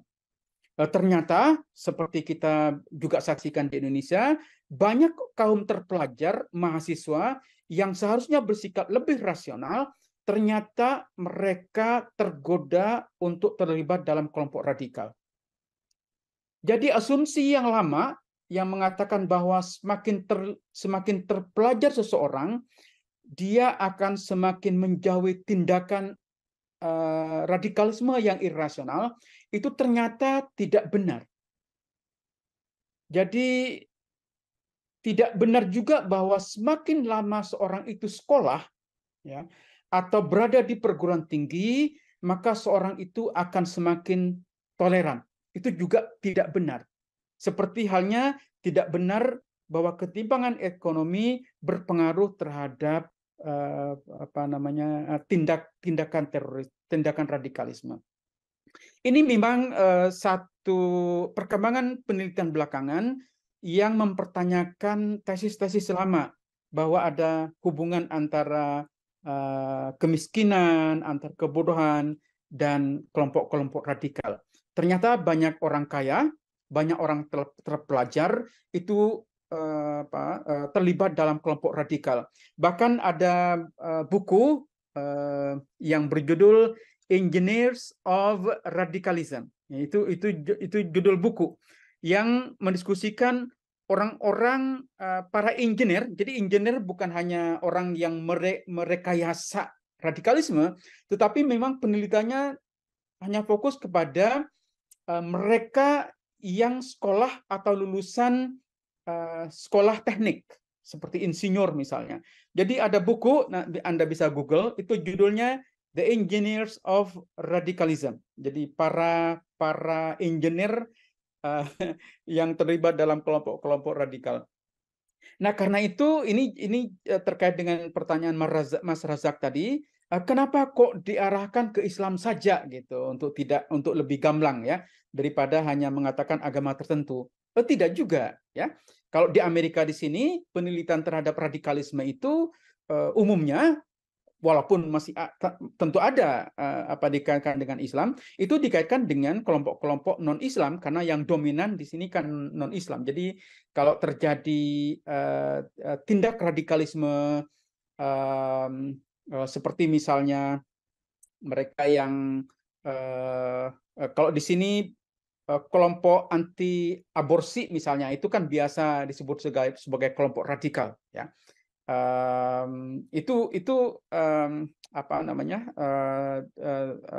Menjadi bagian dari objek penelitian. Jadi tidak hanya terkait dengan agama tertentu, terutama Islam, tetapi meliputi apapun yang menjadi fenomena yang terjadi dalam masyarakat.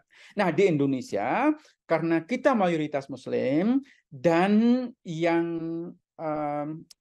mendukung khilafah, yang mendukung perubahan Pancasila dengan ideologi keagamaan itu adalah orang-orang Islam. Dan karena itu cukup masuk akal kenapa banyak penelitian itu diarahkan kepada kalangan Muslim. Karena mereka di Indonesia yang seringkali dikaitkan dengan aktivitas radikalisme. Jadi ini soal lokasi. Ya, kenapa penelitian di Indonesia itu cenderung mengarah atau diarahkan seperti Anda sebutkan tadi ke agama tertentu atau Islam, karena itulah fenomena yang terjadi di masyarakat. Jadi penelitian itu memang dimaksudkan untuk menjelaskan satu fenomena, ya. Jadi menjelaskan satu fenomena sosial. Apakah itu terkait dengan radikalisme? Apakah itu terkait dengan gelombang intoleransi, apakah itu terkait dengan isu-isu lain. Jadi ketika terjadi isu-isu tertentu yang cukup menonjol dalam sistem kemasyarakatan tertentu, maka di situ penelitian bisa kita lakukan. Nah, pertanyaan Mas Muhammad Armun yang berikutnya, apakah ada kaitannya dengan soal kultus pengidolaan terhadap kelompok-kelompok tertentu? Kalau kita melihat fenomena radikalisme di dunia barat misalnya yang lebih didominasi oleh faktor akses terhadap internet, maka sebenarnya tidak ada kaitannya kultus dengan kelompok-kelompok radikal. Karena ternyata banyak orang-orang yang terlibat dalam kelompok radikal itu mereka bukan terjadi dari indoktrinisasi secara tatap muka bertemu dengan tokoh-tokoh tertentu, melainkan lebih pada akses internet. Ya. Nah, di Indonesia salah satu penelitian saya di bab ke-7 saya kira dari buku Pendidikan dan Radikalisme, saya juga melakukan penelitian tentang pengaruh media sosial termasuk internet ya terhadap perekrutan atau ketertarikan anak-anak muda terhadap paham radikal. Temuan saya adalah memang ada di kalangan anak-anak muda yang tertarik kelompok radikal karena akses internet, tapi sebagian besar mereka terlibat karena pengaruh dari pengaruh tatap muka, ya, jadi bukan internet. Jadi internet itu bisa punya pengaruh akselerasi, tetapi awalnya karena pengaruh teman, karena karena godaan dari lingkungan, kemudian mereka mencari informasi lebih jauh dari sumber-sumber internet. Nah, dan itu memperlihatkan bahwa faktor kultus sebenarnya tidak dominan kenapa seorang terlibat dalam kelompok radikal. Saya kira itu untuk diskusi kita pada pagi ini. Saya masih bersedia untuk bersama teman-teman jika masih ada waktu, tetapi saya khawatir dari pihak ITB punya jadwal tertentu untuk dilakukan setelah acara ini. Terima kasih dan saya kembalikan ke Mas Umar Khayyam. Terima kasih. Ini ada sedikit waktu, silahkan dua penanya terakhir memberikan saja dulu pertanyaannya, nanti mana yang bisa dijawab tergantung waktunya ya, silahkan. Maju ke depan ya, yang baju merah tadi yang tunjuk tangan ya, bisa ke sebelah sini. Kemudian satu lagi tadi dari mahasiswi yang ini ya, yang pink ya, silahkan. Bismillahirrahmanirrahim. Assalamualaikum warahmatullahi wabarakatuh. Waalaikumsalam. Nama saya Farhan Elsano Caniago dari Teknik Geofisika. Saya ingin bertanya, khususnya tadi yang slide-slide tadi yang dibahas itu kan mungkin berkaitan dengan pertanyaan tadi kenapa keagamaan. Cuma yang ingin saya tanyakan itu, radikal yang dibahas tadi kan condong ke radikalisasi keagamaan. Maka dari itu, ambang batas yang bagaimana yang membatasi suatu kegiatan atau kelompok, khususnya kegiatan keagamaan atau kelompok keagamaan yang dapat disebut radikal. Terima kasih. Oke, baik, terima kasih. Satu lagi silahkan.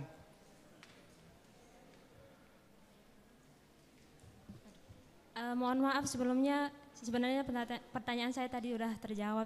Oke. Ada yang sebelumnya bertanya. Ya, baik.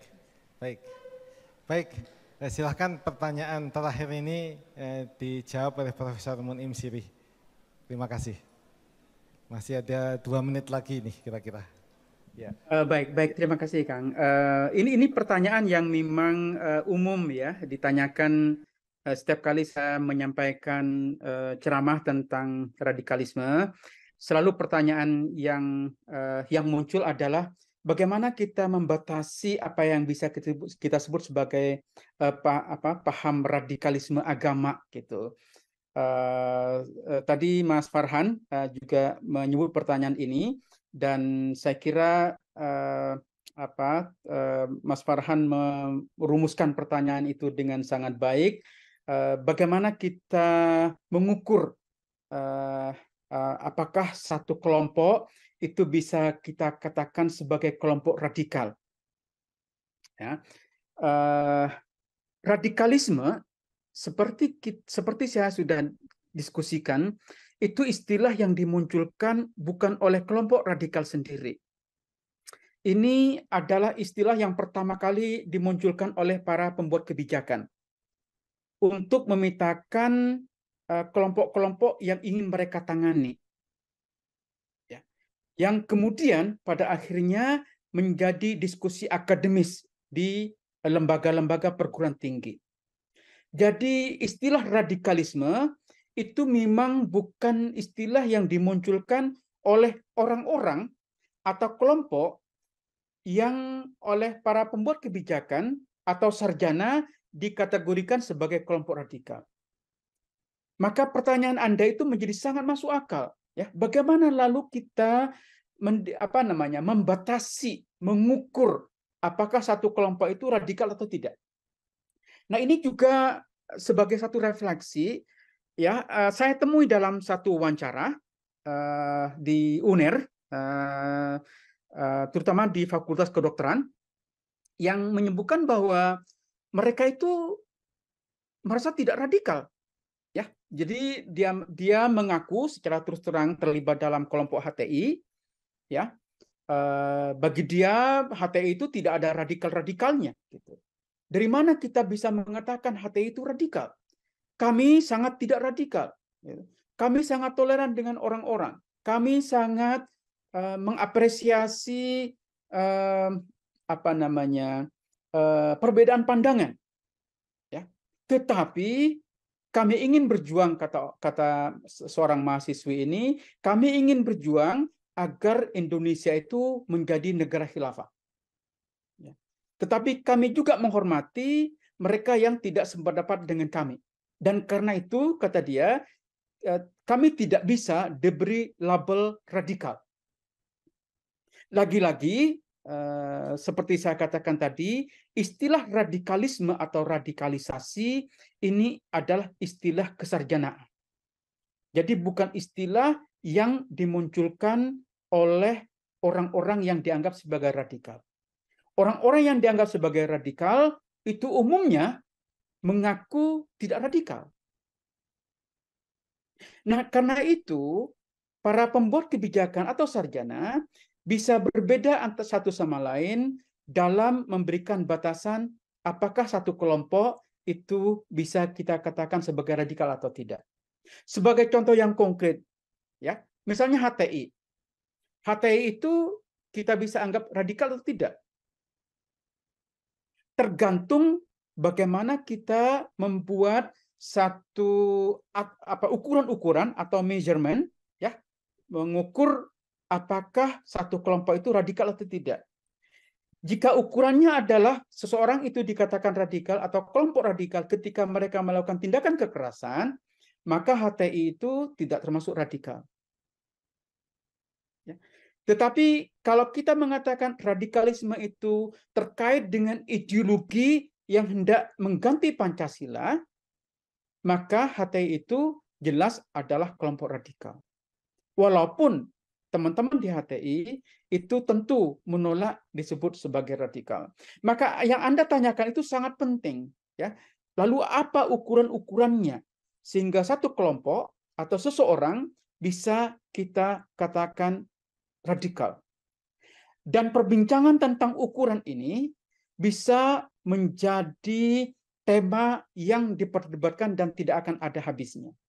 Karena seseorang atau seorang sarjana bisa berbeda dengan sarjana lain dalam menentukan ukuran-ukuran tertentu sehingga satu kelompok atau seorang bisa masuk dalam kategori radikal. Nah, Mas Farhan, pertanyaan Anda itu menarik untuk didiskusikan lebih lanjut karena pertanyaan itu memang menjadi isu yang didiskusikan masih ongoing debate, ya, menjadi perdebatan yang masih berlanjut. Dan saya kira tidak akan pernah berakhir, ya. Kenapa tidak berakhir? Karena itu tadi, karena istilah radikalisme dan radikalisasi ini adalah terma kesarjanaan yang dibuat oleh sarjana dan tidak muncul dari kelompok yang mereka sebut sebagai radikal itu sendiri. Dan sarjana biasanya itu memang tidak pernah menyepakati, ya, akan selalu terjadi perdebatan. Dan karena itu kesarjanaan itu menjadi satu disiplin yang sangat hidup, ya. Disiplin tentang tema tentang radikalisme ini telah didiskusikan dengan menghabiskan jutaan lembar buku, dan sampai sekarang masih menjadi tema yang menarik. Itu indahnya dunia akademis, ya, karena perdebatan itu tidak akan pernah berakhir dan itu berujung pada dinamika intelektual yang terjadi di dunia kampus.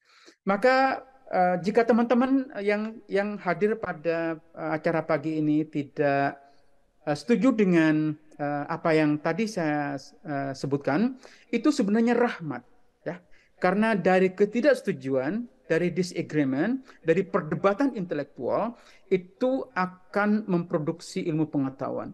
Dulu para ulama-ulama kita itu, ya, ulama-ulama klasik itu menghasilkan buku kitab-kitab yang tebal dan berjilid-jilid karena mereka itu berbeda pandangan. Memang, ya, Islam itu satu, ya, Al-Quran itu satu, Nabi kita itu satu, Nabi terakhir. Tetapi penafsiran terhadap Al-Quran, penafsiran terhadap hadis, cara pandang untuk meniru akhlak Rasulullah itu bisa berbeda dari satu orang dan ke orang lain. Dan itu yang menyebabkan terjadinya produksi dan reproduksi ilmu pengetahuan yang luar biasa kaya di masa lalu. Sehingga ada seorang sarjana di Mesir itu menyebut peradaban Islam itu sebagai peradaban teks.